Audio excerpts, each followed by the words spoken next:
प्रधानमंत्री मोदी जी के सरकार की इस आखिरी बजट में गरीब को खोखले वायदे के अलावा कुछ नहीं मिला।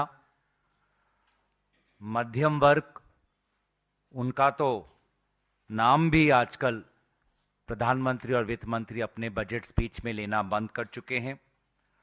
और ये जो सरकार है, सिर्फ वे चुने हुए उद्योगपति जो प्रधानमंत्री मोदी जी के करीब है उनके लिए है। ये सरकार अमीरों की है, अमीरों के लिए है, अमीरों के द्वारा संचालित है। और यही इस बजट में देखा, गरीब के लिए खोखले वादे और मध्यम वर्ग को तो अनदेखा ही कर दिया है। मैं सबसे पहले बात करना चाहूंगा किसानों की। किसानों की आय दुगनी करने की वादे तो इस सरकार ने की, लेकिन वास्तविक यह है कि किसान आज भी आत्महत्या पर अपने जिंदगी के आखिरी दिन में ये सोचता है कि मैं अपने आजीवन मैं स्वयं ले लूं। और आंकड़े यही कहती है, चाहे आप 2020 का देखें, 21 या 22 का देखें, लगभग हर साल 10,000 से 11,000 भारत के किसान आत्महत्या के लिए मजबूर होते हैं। और अफसोस की बात है कि उनका उल्लेख इस बजट में नहीं था। पूरे देश के किसान मोदी जी के 3 काले कानून के विरोध में आए और उन्होंने जो साल भर आंदोलन करने के बाद जो मांगे रखी, उन मांगों को भी आज इस बजट के वक्तव्य में नजरअंदाज किया जा रहा है। उनकी मांग थी एमएसपी को लेकर कि उसको एक कानूनी दर्जा मिले, वो एमएसपी पे कुछ नहीं। उनकी मांग थी कि जो आयात और निर्यात की जो नीति है वो किसान के पक्ष में होने चाहिए। लेकिन हम देख रहे हैं बार बार, चाहे महाराष्ट्र हो, गुजरात हो, जब भी किसान की फसल अच्छी होती है, सरकार किसान के पक्ष नहीं लेती और ऐसे कुछ नीति हाथ में लेती है जिससे कि किसानों को नुकसान पहुंचता है। हाल में ही हमने प्याज के किसानों की दुर्दशा देखी और कोई भी उल्लेख हमें इस सरकार से नहीं मिलता। आज फसल बीमा योजना पूरी तरीके से आज विफल हो चुकी है। किसान बार बार प्रीमियम तो देता है, लेकिन उसको जो क्लेम में जो इतनी सहायता मिलनी चाहिए वो सहायता उसको नहीं मिलती। मैं किसानों के बाद युवाओं की करना चाहूंगा, जो आज बेरोजगारी से लड़ रहा है, जूझ रहा है। और ये मैं नहीं, ये सरकारी तथ्य कहते हैं।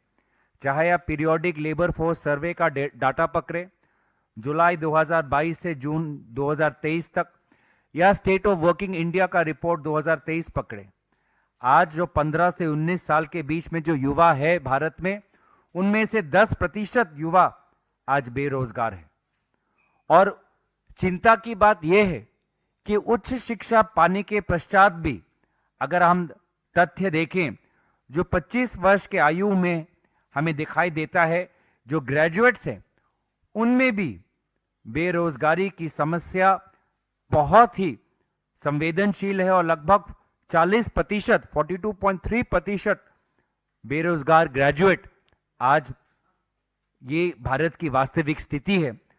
जो हमारी आज की तारीख में युवाओं की जो शक्ति हमको और बढ़ानी चाहिए थी, आज उस युवा शक्ति पर ये मोदी सरकार उनके सपनों पर आज बुलडोजर चला रही है। महिलाओं की बात बार बार की जाती है, लेकिन महिलाओं के प्रति जो आज भी क्राइम हो रहा है, या जिस प्रकार से महिलाओं को धीरे धीरे लेबर फोर्स में जो उनका हक होता है कि पुरुष के जितना उनको वेतन मिले या लेबर में उनको और भागीदारी का एक मौका मिले, वो भी आज हम नहीं देख पा रहे। महिलाओं के प्रति क्राइम, आज NCRB national crime records bureau का डाटा देखें तो 2022 में 4% बढ़ोतरी हुई है अगर आप 2021 के तुलना में देखें। अगर आप मेल कैजुअल वर्कर्स का देखें तो वो लगभग 50% ज्यादा कमाते हैं महिलाओं कैजुअल वर्कर्स के तुलना में। लेबर फोर्स का पार्टिसिपेशन रेट भी अगर देखें विशेष रूप से शहरी महिलाओं के बीच में तो वो भी सिर्फ 24% ही है, जबकि पुरुषों का लगभग 70% यानी कि 73.8% है। तो महिलाओं को भी जो उनका हक आज की सरकार में, आज के माहौल में मिलना चाहिए वो नहीं मिल रहा। मैंने युवाओं की बात की, महिलाओं की बात की, किसानों की बात की। जीडीपी में भी बार बार जीडीपी का उल्लेख तो किया जाता है, लेकिन पर कैपिटा इनकम का उल्लेख नहीं किया जाता। 80 करोड़ लोगों को मुफ्त में अनाज तो मिलता है, लेकिन कुपोषण जो आज भी एक बहुत बड़ी समस्या है उसको लेकर हम बात नहीं करते। बच्चों के बीच में जो स्टंटिंग और वेस्टिंग की समस्या है, अनीमिया की जो समस्या है, ये जो सच्चाई है आज देश की, इस सच्चाई को बार बार छुपाने की कोशिश मोदी जी करते हैं। आज महंगाई, फूड इन्फ्लेशन लगभग 7.7% है।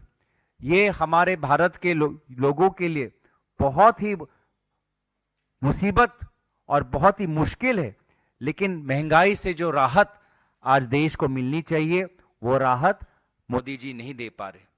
उच्च शिक्षा की बात करते हैं, मेडिकल कॉलेज की बात करते हैं, लेकिन इसका उल्लेख नहीं करते कि सारे उच्च शिक्षा के संस्थानों में आज हजारों की तादाद में शिक्षकों का जो पोस्ट है वो खाली है। और बहुत ही हमें दुख हुआ कि जब हम वो खाली पोस्ट देखते हैं तो उसमें से ज्यादा पोस्ट वो हैं जो SC, ST और OBC, अनुसूचित जाति, अनुसूचित जनजाति और पिछले वर्गों के लिए जो पोस्ट रिजर्व्ड किए हुए हैं टीचिंग के, वो हमें खाली दिखाई देते हैं। तो ये सरकार बार बार अनुसूचित जाति, अनुसूचित जनजाति और पिछले वर्ग की बात तो करती है, लेकिन उनका जो हिस्सा होना चाहिए टीचिंग पोस्ट में या सरकारी पदों में, उसके बारे में ये सरकार कुछ नहीं कर पा रही। अस्पताल तो खोल रही है, लेकिन अस्पतालों में ना डॉक्टर दिखाई देता है, ना नर्स मिलती है, ना कोई अगर स्कैन करवाना हो तो उस प्रकार का इक्विपमेंट। तो शिक्षा और स्वास्थ्य जो किसी भी समाज के लिए अनिवार्य है, जितना बजट में मिलना चाहिए नहीं मिल रहा। 2024-25 के बजट में स्वास्थ्य के लिए 1.8% और शिक्षा के लिए 2.5% ही टोटल एक्सपेंडिचर का ये जो अमाउंट रखा गया है, ये बहुत कम है और इससे भारत आगे नहीं बढ़ सकता। तो ये अगर हम यूपीए की तुलना में देखें तो 2023-24 में जब हमारी सरकार, हमने ये सरकार छोड़ी तो जीडीपी दर लगभग 6.4% था और एवरेज ग्रोथ 7.5% था। अब जब से मोदी जी की सरकार आई है, एवरेज ग्रोथ रेट कम हो चुकी है और 6% से भी कम है। तो ये अभी इंटरिम बजट है, लेकिन इस इंटरिम बजट से भी लोगों की बहुत अपेक्षा थी। ये अपेक्षा आज पूरी तरीके से आज बहुत लोग मायूस हैं और जो उन्होंने अपेक्षा की थी, अपेक्षा के अनुकूल आज इस सरकार ने काम किया है।